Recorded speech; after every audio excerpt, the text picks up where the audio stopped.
जय मसीह की परमेश्वर के नाम की महिमा हो। आज हम देखेंगे भजन संहिता 105 जिसका शीर्षक है परमेश्वर और उसके लोग, और इसको उर्दू में कहते हैं खुदावंद और उसके बंदे।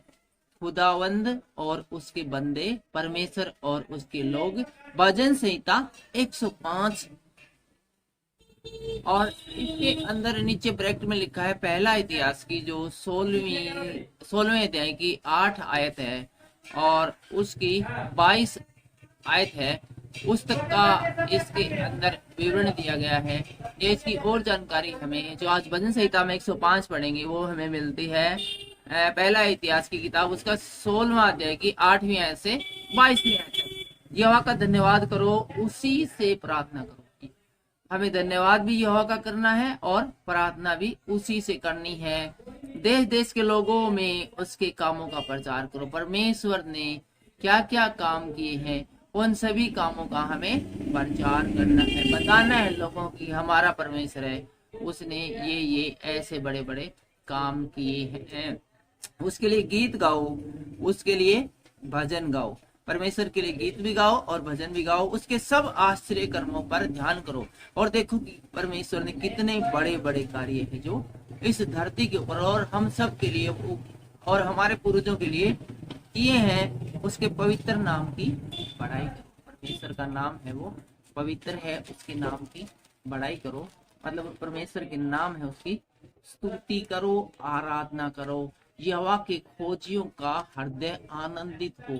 यहोवा के खोजियों का हृदय आनंदित, इसका मतलब जो लोग परमेश्वर की खोज करते हैं, परमेश्वर को ढूंढते हैं, उन लोगों का मन जो है वो आनंदित हो, आनंद से भर जाए। यहोवा की सामर्थ्य को खोजो, उसके दर्शन की लगातार खोजी रहो। लगातार परमेश्वर के दर्शन करने की खोज में रहो कि परमेश्वर हमें मिल जाए। जिस प्रकार की मूसा को मिल गया था, आपको भी मिल सकता है। दाऊद को मिल गया था, आपको भी मिल सकता है, मुझे मिल सकता है। जरूरत है लगातार उसके दर्शन की खोज करने का, उसको हमेशा याद करने का कि हे प्रभु, जिस प्रकार आपने हमारे पूर्वजों को दर्शन दिए थे, हमें भी दर्शन दे। उसके किए हुए आश्चर्य कर्म स्मरण करो। जो जो आश्चर्य काम उसने किए उसको स्मरण करो। उसके चमत्कार और उसके निर्णय है उनको स्मरण करो। छठी आयत इस प्रकार से कहती है, हे उसके दास अब्राहम के वंश, हे याकूब की संतान, तुम तो उसके चुने हुए हो। और यहाँ पर विशेष रूप से कहा गया कि अब्राहम के जो वंश हैं और याकूब की जो संतान है, तुम तो उसके चुने हुए हो। परमेश्वर ने तो तुम्हें चुना है, वही हमारा परमेश्वर है। पृथ्वी भर में उसके निर्णय होते हैं। वह अपनी वाचा को सदा स्मरण रखता आया है। यह वही वचन है जो उसने 1000 पीढ़ियों के लिए ठहराया है।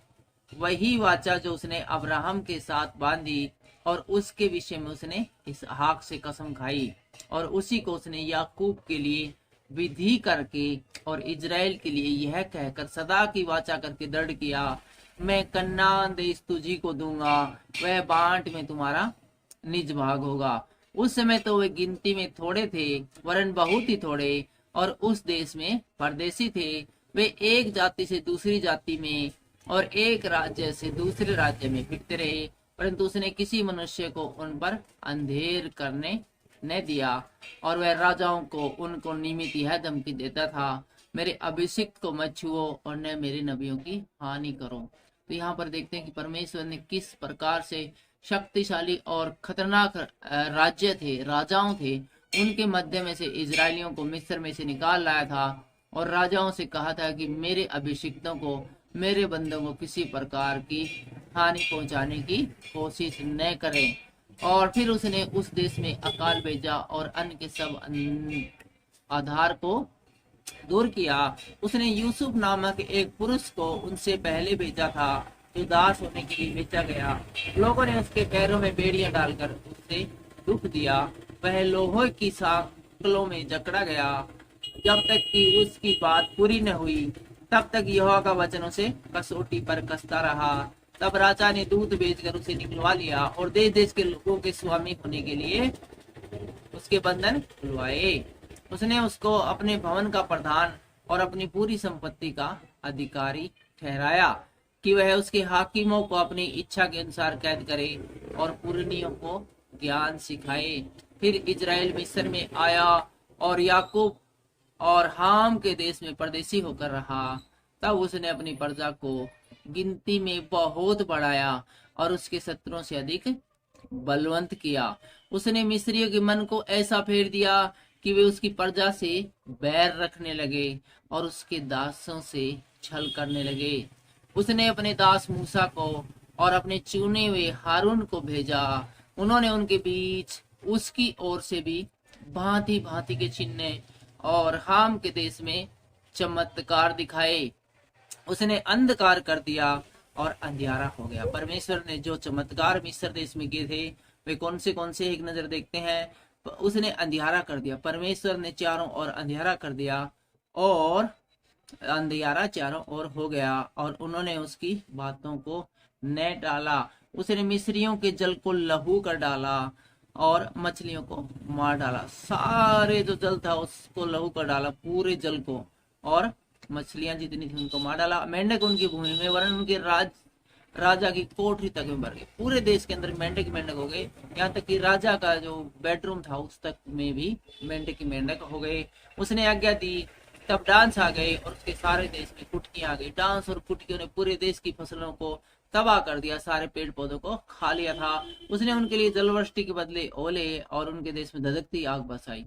और जहाँ की जल की वर्षा होनी चाहिए वहां पर ओलों की बरसात हुई। और ओलों की बरसात है वो ओले ठंडे होते हैं, बर्फ की मानिंद होती है, लेकिन उस समय जो ओले परमेश्वर ने डाले उसके अंदर आग मिलाई हुई थी।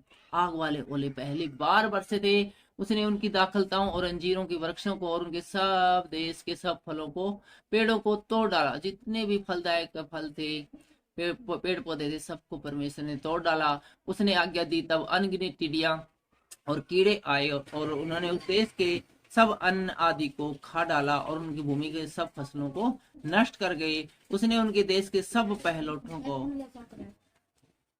और 36वीं आयत में इस प्रकार से कहते हैं, उसने उनके देश के सब पहलौठों को और उनके पुरुष के सब पहले फल को नष्ट करे। जितने भी बड़े थे परिवार में, घर में, और जो यहाँ तक कि जानवर पशु पक्षी थे उन तक भी, उन सब पहलौठों को उसने नष्ट कर दिया, मार डाला। तब वह इजराइल को सोना चांदी दिलाकर निकाल लाया और उनमें से कोई निर्बल न रहा।